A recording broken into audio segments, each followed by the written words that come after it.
Terimalah salam di dalam Dharma. Namo Sang Hyang Adi Budaya, Namo Buddhaya. Bapak Ibu yang saya hormati, memberikan doa, memberikan perhatian lebih kepada keluarga yang telah meninggal. Ini ayah ya. Lebih-lebih kepada seorang ayah yang telah meninggal, yang sangat berjasa di tengah-tengah keluarga pada waktu itu. Ada hal yang sangat terpuji dan juga pernah dilakukan salah satu keluarga di masa kehidupan Sang Buddha. Pernah ada seorang pemuda yang baru saja ditinggal kematian oleh ayahnya. Sebagai seorang anak, dia berharap agar ayahnya ini masuk alam bahagia, alam surga. Maka si pemuda ini minta tolong kepada Sang Buddha agar dengan cara apa Sang Buddha bisa mengkondisikan arwah ayahnya untuk menempati alam bahagia.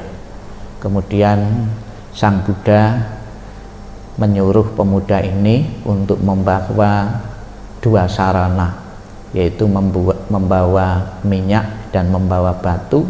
Kemudian diajak di sebuah kolam.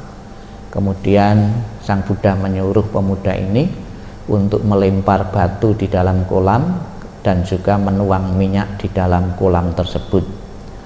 Kemudian Sang Buddha menyuruh pemuda ini lebih lanjut mengatakan, sekarang pemuda, undanglah rohaniwan-rohaniwan dari berbagai penjuru untuk datang ke sini untuk berdoa agar batu yang tenggelam tadi bisa terapung dan minyak yang terapung bisa tenggelam di dasar kolam. Kemudian pemuda ini mengatakan demikian, tidak mungkin Sang Buddha. Kenapa tidak mungkin? Karena sudah menjadi hukum alam, sesuatu yang berat pasti akan tenggelam di air, sesuatu yang ringan akan terapung di permukaan air.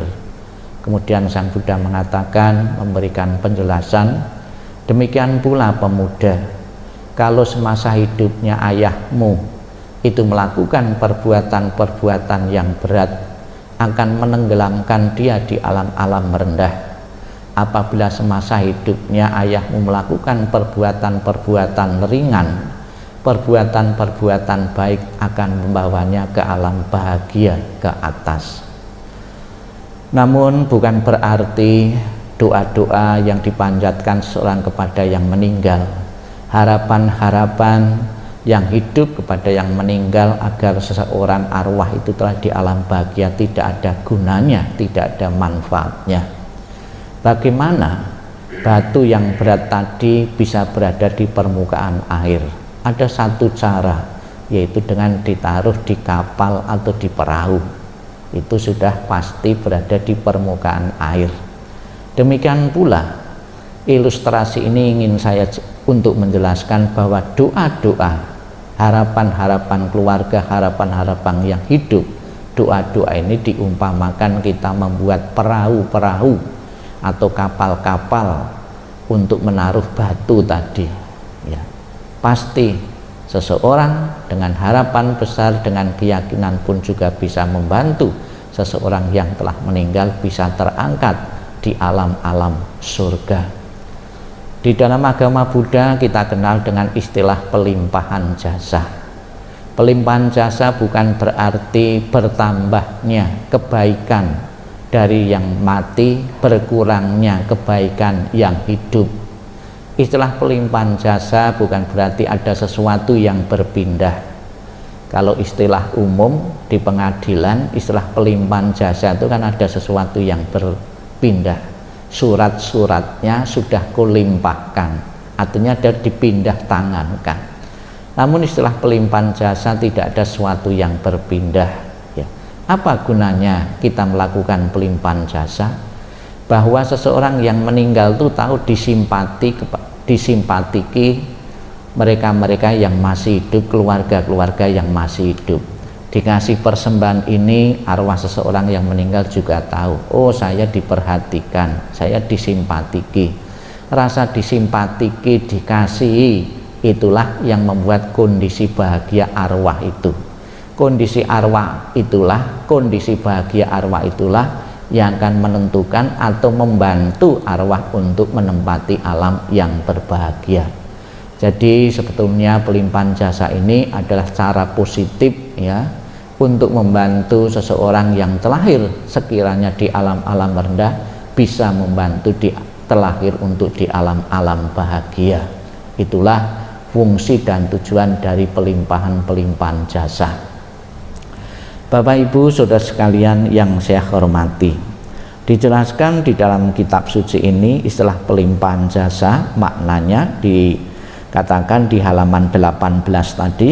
Sang Buddha mengatakan, demikianlah mereka yang berbelas kasih memberikan kerabatnya minuman dan makanan murni yang berlimpah tepat pada waktunya. Semua ini semua menjadi milik para kerabat, semoga mereka berbahagia.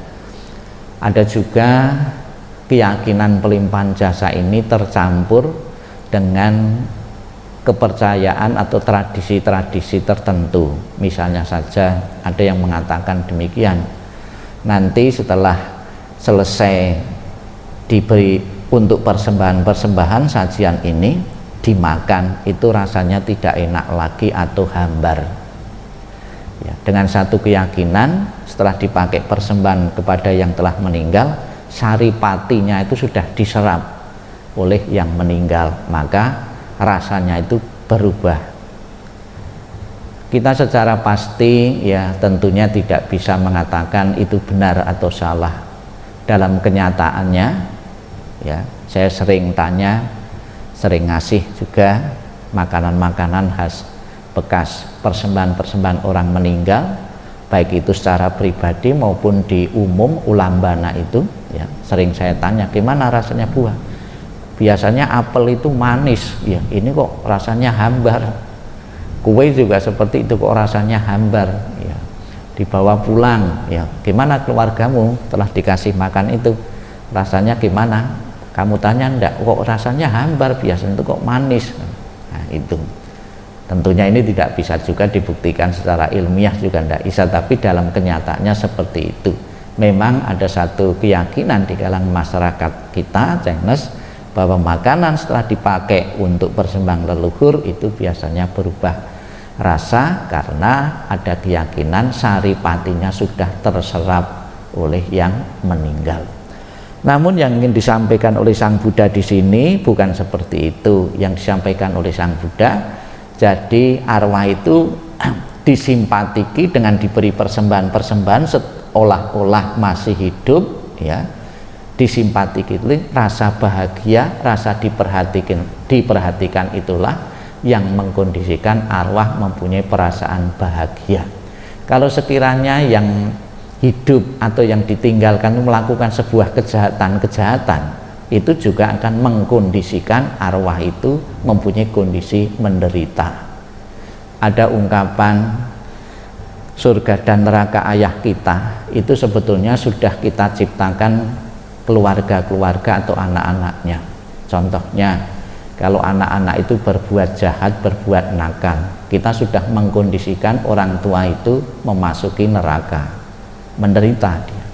Kalau anak-anaknya itu berprestasi, berbudi baik, sudah mengkondisikan orang tua itu batinnya pikirnya ke surga ya. Ini kan masuk akal juga dalam kehidupan ini ya.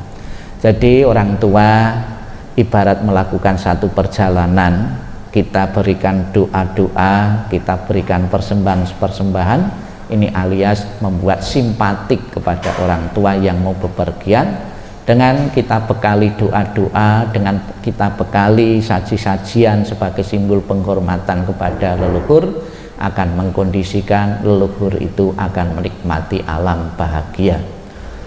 Bapak Ibu saudara sekalian yang saya hormati, 3 tahun bagi seseorang yang mempunyai rasa bakti dan hormat bukanlah waktu yang panjang, bukan waktu yang lama. Diceritakan dalam riwayat kehidupan Sang Buddha, Sang Buddha kurang lebih 42 tahun ya, ditinggal mati oleh ibunya Dewi Mahamaya.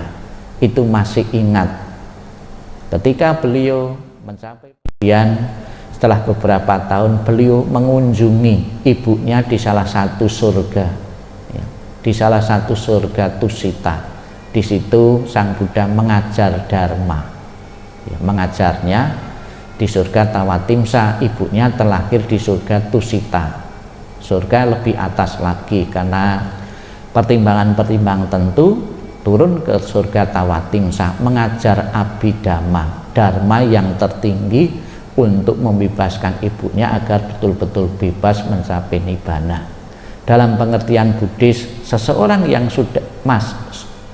sudah telah di alam surga pun masih harus mendapat bimbingan agar mencapai pembebasan, yaitu nibbana. Secara pasti kita tidak tahu orang tua saat ini terlahir di mana. Namun kegiatan pelimpahan jasa, kegiatan membaca kitab suci, membaca dhamma ini adalah ada gunanya untuk mendukung orang tua kita. Sekiranya terlahir di alam penderitaan, bisa membantu orang tua kita segera mengkondisikan batinnya untuk terlahir di alam yang lebih berbahagia. Semoga dengan selesainya pelaksanaan doa-doa dan pemberian saji-sajian yang kita lakukan pada kesempatan sore ini, keluarga yang ditinggalkan, putrana dan putrinya mempunyai kelegaan, mempunyai kepuasan karena telah menunjukkan bakti dan hormatnya kepada yang telah meninggal, yaitu orang tua yang pernah berjasa di tengah-tengah keluarga. Selamat jalan almarhum Bapak Kusyowa. Semoga arwahmu benar-benar segera mendapatkan ketenangan, kedamaian dan kebahagiaan di alam yang sedang ditempatinya. Sadu, sadu, sadu.